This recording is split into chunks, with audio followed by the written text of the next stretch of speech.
अस्सलाम वालेकुम, मैं हूँ रिजवान अशरफ। कल एक बार फिर से मिलिट्री कोर्ट्स की जानब से 9 मई के मुलजमान को सज़ाएँ सुनाई गई और ये वो 60 मुलजमान हैं जो बाकी रह गए थे, क्योंकि टोटल 85 मुलजमान 85 मुलजमान मिलिट्री कोर्ट की कस्टडी के अंदर मौजूद थे और उनमें से 25 को पहले सज़ाएँ सुना दी गई थी, जिसके ऊपर आलमी ताकतों की जानब से बड़ा शदीद किस्म का रद्द-ए-अमल आया था, बहुत शदीद था, जिसमें यूरोपीय यूनियन भी शामिल थी। और यूरोपीय यूनियन ऐसा प्लेटफॉर्म है जिसके अंदर तमाम की तमाम जो यूरोपीय ताकतें हैं वो शामिल हैं। उसके बाद फिर अमेरिका की जानिब से रद्द-ए-अमल आया, बरतानिया ने रद्द-ए-अमल दिया, अक़वाम मुत्तहिदा ने रद्द-ए-अमल दिया, यानी जितनी आलमी ताकतें हैं और आलमी तंजीमें हैं ह्यूमन राइट्स की वायलेशंस के ऊपर, उन्होंने पाकिस्तान के ऊपर शदीद तनकीद की। जब 25 मुलजमान को सज़ाएँ अनाउंस की गई थी 9 मई के मुकदमात में, अब उसके बाद जो है ये 60 मज़ीद मुलजमान को सज़ाएँ अनाउंस कर दी गई हैं और पहले 25 और उसके बाद 60, तो टोटल 85 हो गए, जो कि सारे के सारे मिलिट्री कस्टडी के अंदर मौजूद थे। अब ये जो 60 मुलजमान को सज़ाएँ सुनाई गई हैं, इसके अंदर कौन कौन शामिल है और इसमें कितनी किसको सज़ा सुनाई गई है, इसके बारे में कुछ अहम तरीन इंफॉर्मेशन मेरे पास मौजूद है, वो आपके साथ मैं शेयर करता हूँ। और सेकंड ये कि इससे पैगाम क्या दिया गया है, क्योंकि सबसे अहम तरीन मामला इस वक्त यही है। इस वक्त ये जो सज़ाएँ हो रही हैं, केसेस चल रहे हैं, ये जो मामला चल रहे हैं, ये मेरिट के ऊपर या इंसाफ के ऊपर या कुछ इस तरह से नहीं हो रहा। ये सारा कुछ हो रहा है अपनी पावर दिखाने के लिए, अपनी पावर को शो करने के लिए, पावर शो करने के लिए, अपनी स्ट्रेंथ दिखाने के लिए, अगले बंदे को मजबूर करने के लिए कि आप डील करें, सरेंडर करें। और टारगेट कौन है? इमरान खान है। ये आपने ज़हन में रखना है, टारगेट कौन है? इमरान खान है, कि इमरान खान को किसी तरह से हमने झुकने पर मजबूर करना है। तो उस सिलसिले में ये किस्तवार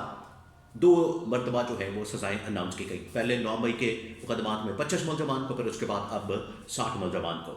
तो ये जो सज़ाएँ अनाउंस की गई हैं, इसके बारे में बहुत अहम तरीन इंफॉर्मेशन, उसके बाद पैगाम क्या दिया गया है और आलमी ताकतों की जानब से फिर से जो रद्द-ए-अमल है वो आ रहा है, वो भी आपके साथ में शेयर करता हूँ। लेकिन सबसे पहले तो आप इस बात को समझें कि ये जो 85 मुलजमान जो मिलिट्री कस्टडी के अंदर मौजूद थे, उनको सज़ाएँ अनाउंस कर दी गई हैं। तमाम के तमाम मुलजमान को पहले फ़ेज़ के अंदर 25 मुलजमान को सज़ाएँ अनाउंस की गई और दूसरे फ़ेज़ के अंदर जो है वो 60 मुलजमान को सज़ाएँ अनाउंस कर दी गई हैं। अब ये जो 60 मुलजमान को सज़ाएँ अनाउंस की गई हैं, इनकी जो सज़ाओं की मुद्दत है वो भी वही वाली है जो पहले 25 मुलजमान को सज़ाएँ अनाउंस की गई, यानी 2 साल से लेकर 5 साल, 5 साल से लेकर 10 साल, 2 से 5 और 5 से 10 साल की सज़ाएँ ये 60 मुलजमान को सुना दी गई है, जिसके अंदर 2 फ़ौजी भी शामिल हैं, एक ब्रिगेडियर लेवल का, एक और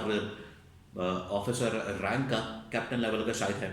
ये दोनों, एक तो फ़ौजियों को सज़ा अनाउंस की गई है और दूसरा ये कि इसमें हसन नियाज़ी को भी सज़ा अनाउंस की गई है। हसन नियाज़ी जो कि इमरान खान का भांजा है, हफीज़ुल्लाह नियाज़ी का बेटा है, और इसमें मियाँ इबाद फ़ारूक को भी, हसन नियाज़ी को 10 साल की सज़ा अनाउंस की गई है, सज़ा सुनाई गई है, और मियाँ इबाद फ़ारूक जिसका बेटा जो है उसकी गैर मौजूदगी के अंदर ही दुनिया से चला गया, मियाँ इबाद फ़ारूक को भी 2 साल की सज़ा अनाउंस की गई है। अब मियाँ इबाद फ़ारूक जो है वो तो तकरीबन कोई 1.5-2 साल से ही मिलिट्री कस्टडी के अंदर मौजूद है। तो ये जैसे ही अनाउंस की गई है, हो सकता है कि महीना एक रह के अपना पूरा जो प्रोसेस है, लीगल प्रोसेस, कानूनी जो तरीक़ेकार है, अमल है, उसको पूरा करके तो वो तो बाहर आ जाएगा। और जितने 2-2 साल वाले हैं वो तो ऐसे ठक करके बाहर आ जाएंगे हफ्ते 10 दिन में या 15 दिन में या महीने में।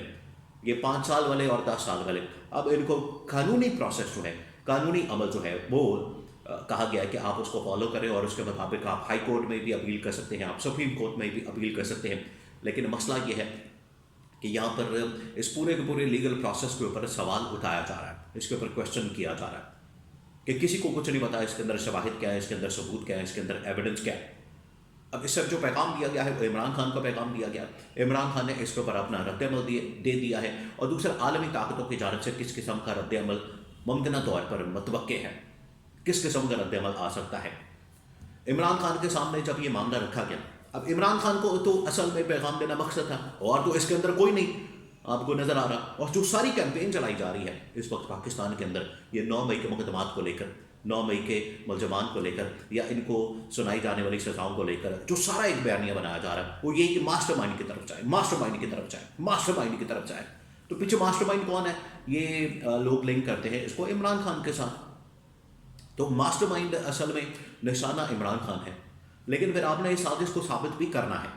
ابھی آپ نے جس طریقے سے یہ سزائیں اناؤنس کر دی ہیں، بالکل ٹھیک ہے، آپ نے سزائیں اناؤنس کر دی، ٹھیک ہے، فیئر نف، آپ نے جو کرنا تھا کر لیا۔ اب بقول شہباز شریف کے بطور پرائم منسٹر، شہباز شریف نے کیبنٹ میٹنگ کے اندر کابینہ کے اجلاس میں باقاعدہ خطاب کرتے ہوئے یہ بات کہی کہ 9 مئی کو اصل میں سازش جو کی گئی تھی وہ جنرل عاصم منیر کے خلاف کی گئی تھی۔ اب جنرل عاصم منیر اس وقت آرمی چیف تھے، اور شہباز شریف کے مطابق اس دن جو ہے سازش یہ تھی کہ جنرل عاصم کا تختہ الٹا جائے، جنرل عاصم کے خلاف اندر سے بغاوت کروائی جائے فوج کے اندر سے، اور اس کے ماسٹر مائنڈ جو ہے وہ عمران خان اور جنرل فیض ہے۔ یہ پورا ایک بیانیہ بنایا جاتا ہے۔ تو اب یہ ان کو ثابت کرنا پڑے گا۔ اب اگر شہباز شریف کے پاس شواہد موجود ہیں یا ان کے پاس انفارمیشن ہے، انہیں بھی شیئر کرنا پڑے گا، اور یہ مقدمہ جو ہے وہ یا تو پھر سول کورٹ کے اندر چلے گا، اور اس بارے میں پہلے ہی جب یہ سوال ہو چکا ہے عمران خان کے ملٹری کورٹ کے یا ملٹری ٹرائل کے متعلق، تو یہ فوج کی جانب سے، اسٹیبلشمنٹ کی جانب سے میسج آ گیا تھا کہ اگر عمران خان کا ملٹری کورٹ کے اندر ٹرائل ہوتا ہے تو وہ پبلک ہوگا، اوپن ہوگا، اور اس میں تمام رپورٹرز وغیرہ کو، پریس کو، میڈیا کو، پبلک کو آنے کی اجازت ہوگی۔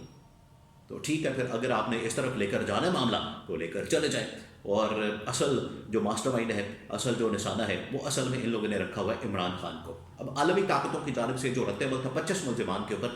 وہ تو بڑا کلیئر تھا، کیٹیگوریکلی انہوں نے رد عمل دیا کہ یہ ہیومن رائٹس کی وائلیشن ہے، لیگل پروسیس کی وائلیشن ہے، کیونکہ اس میں کسی بھی ملزم کو جو ایک لیگل پروسیس ہوتا ہے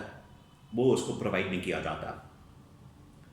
تو اس کو اس وجہ سے تنقید کا نشانہ بنایا گیا عالمی طاقتوں کی جانب سے، جس میں EU بھی شامل ہے، یعنی یورپی یونین، اقوام متحدہ، امریکہ، برطانیہ، کینیڈا، یہ تمام ممالک نے اس کے اوپر بڑا شدید رد عمل دیا۔ ایون کہ امریکہ تک، امریکہ کے اسٹیٹ ڈپارٹمنٹ کے ترجمان کی جانب سے جب رد عمل دیا گیا تو پھر آپ کو پتہ ہے رچرڈ گرنیل جو آج کل وہ مولا چٹ بنا ہوا ہے اس حکومت کے لیے، اس حکومت کے اوپر جو ہے قیامت اس نے برپا کی ہوئی ہے، اس نے کہا کہ یہ اسٹیٹ ڈپارٹمنٹ کا ترجمان، آپ کیا بات کر رہے ہیں، آپ ادھر ادھر کی کہانیاں گھما کے پھرا کے آپ سیدھی بات کریں کہ عمران خان کو ریلیز کریں کیونکہ اس میں نشانہ عمران خان ہے۔ تو یہ عالمی طاقتوں کی جانب سے رد عمل تھا اس پورے کے پورے معاملے کے اوپر، جو 9 مئی کے مقدمات میں 9 مئی کے ملزمان کو جو سزائیں سنائی جا رہی ہیں اس میں جو رد عمل تھا وہ بڑا کلیئر تھا۔ تو یہ 9 مئی کے ملزمان کو سزائیں تو چلے ہو گئیں، اب آگے لیگل پروسیس جو ہے فالو کیا جائے گا، لیکن پیغام اسے دینا مقصد عمران خان کو تھا کیونکہ عمران خان نشانہ ہے، لیکن عالمی طاقتوں کی تنقید سے